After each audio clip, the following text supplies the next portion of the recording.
teléfono 14 empiezan a determinar la edad de cada papiro y descubren el último papiro en Varanasi, en un lugar que es el lugar más santo de la India, y con aproximadamente 5.000 y tantos años, ¿no? De los cuales ellos determinan, nosotros somos la religión primera de todas y todo el resto, pero al final hay como un consenso y hacen una evaluación de una posible Biblia que encuentren nuevamente con la unificación de todos estos papiros. Cuando hacen el concilio y empiezan a estudiar, se dan cuenta que todos los papiros dicen, a pesar de los miles de años de diferencia, exactamente el mismo mensaje. La llegada de un arcángel hecho hombre en una ciudad en medio de dos mares, en medio de dos continentes, cuyo mar atraviesa por la mitad. O sea, el único lugar en el mundo es Panamá. O sea que eso ocurre aquí. Y también habla de la posible aniquilación del arcángel por medio de un grupo llamado la Legión Negra, que su objetivo es aniquilarlo antes de su conversión, porque con eso empieza la aniquilación del ser humano, ¿no? Y empieza lo que es la guerra de los ángeles caídos y los ángeles normales, que es lo que a un inicio había comenzado todo este tipo de situación.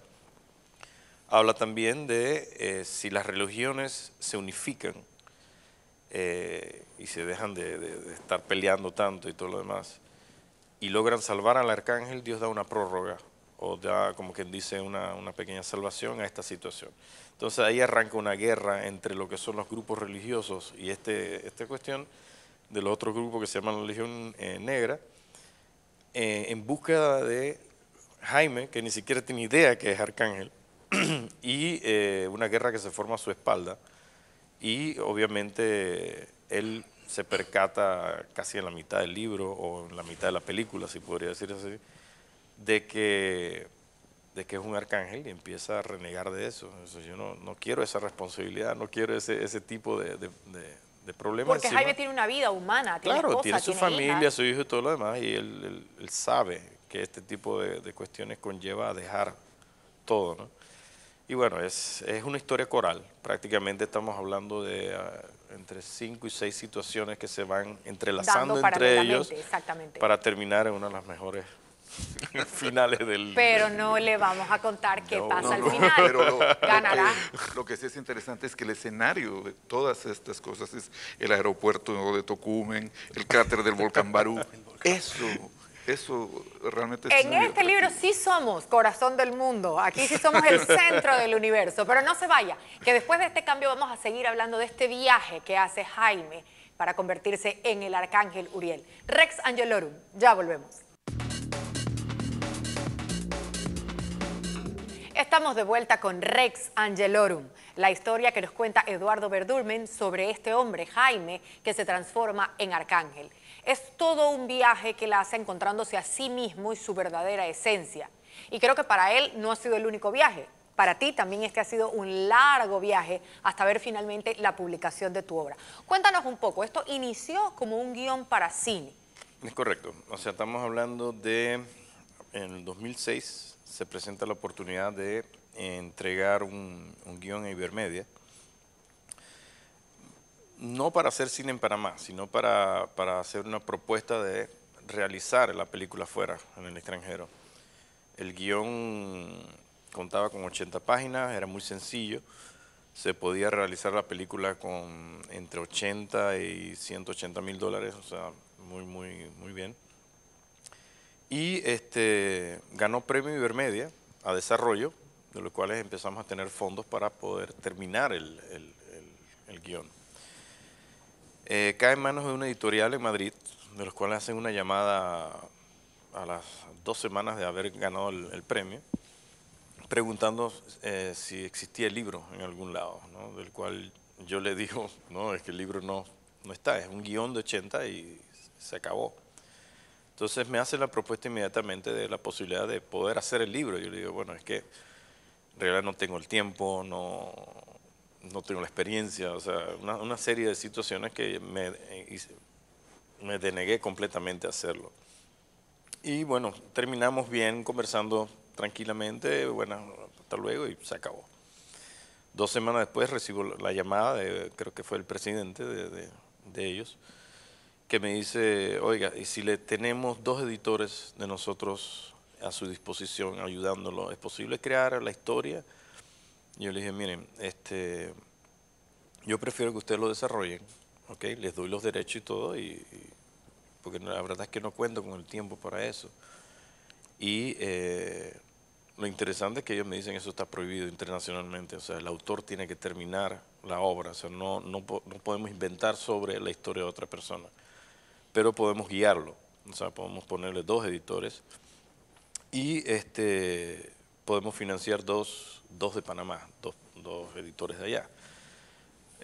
Bueno, tomo la decisión de hacerlo y me pongo en contacto inmediatamente con el señor Rogelio Terán, del cual él me pone a disposición 2 profesores o 2 eminencias de lo que es la literatura, Eneco Endara y el profesor Ríos Torres, de los cuales en la primera reunión fue muy interesante porque cuando ellos terminaron de leer el guión, dice, primera vez que vemos algo como esto, ¿no? Pero déjame ver si te entiendo, lo paradójico de esto.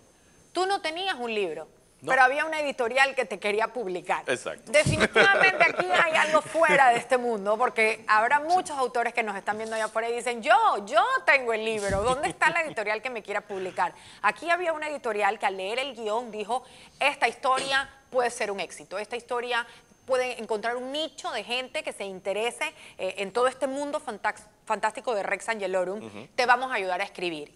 Y ahí empieza todo esto. Yo me enteré después por qué. O sea, ellos tienen varios tipos de historias, ¿ok? Dentro de eso se conocen como historia alfa, las historias que son como, por ejemplo, El Señor de los Anillos o La Guerra de las Galaxias. Correcto. Que antes de eso no existe nada, no hay referencia de nada. O sea, una historia que empieza y prácticamente es primera vez que sale. Y las historias o películas que vienen después son derivados de esta historia, ¿no? Por ejemplo, Bob Roy en el siglo XX, salen más o menos parecidos a este tipo de cuestiones. Entonces, la historia del libro era como quien dice primera vez. Claro. Entonces, bueno, sería muy bueno que se desarrolle y que le pongas ánimo a eso. Hablando con el señor Neco y con el profesor Ríos Torres, ellos me dan algunos tips. Inicialmente me dicen, oye, léete esto, ponte a tono con esta cuestión, y empieza, como que dice, el desarrollo de este asunto. Yo empiezo a escribir tipo de 1 de la mañana a 3, todas las noches, mando los correos a España, obviamente España es de día, así que ellos no tienen ningún tipo de problema en enviarme. Qué atento Eduardo escribiéndonos ahorita, qué amable. Sí, enviarme las correcciones y claro, se me hizo media complicación el asunto porque yo decía, ok, allá es de día y yo no he dormido. Y se me fue enrollando una semana de trabajo muy fuerte, combinado con las escrituras, las correcciones y todo. Y era como si hubiera regresado a la escuela, o sea, fue muy tough. Llegó un momento en que dije que yo no quiero, yo a punto 2 veces de parar el proyecto porque no podía, físicamente no podía. No sé en qué momento ocurrió, empecé a agarrarle un cariño terrible a la escritura. Me fue gustando el asunto a nivel de que ya yo me paraba a las 3 de la mañana entre sueños, escribir algo, ¿ok? Y al día siguiente me levantaba a desayunar a ver qué había escrito. Que no se escapara esa idea. Sí, me descubría otras cosas. Apliqué varias técnicas nuevas, por ejemplo, tenía una grabadora de 1 hora, mientras hacía ejercicio iba grabando.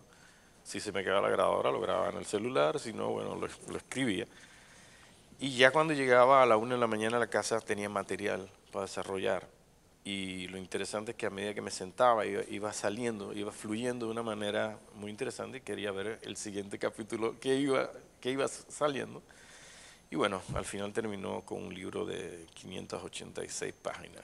Y así como dice Eduardo que él iba y quería ver qué iba saliendo, es lo mismo que le va a pasar a usted cuando empiece a leer este libro, que va a querer saber qué es lo que va pasando capítulo a capítulo.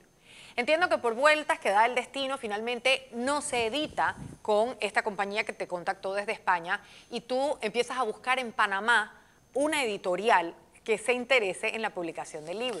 Y entre el sinfín de editoriales que hay en Panamá, se da cuenta Eduardo que no había tal editorial. Y finalmente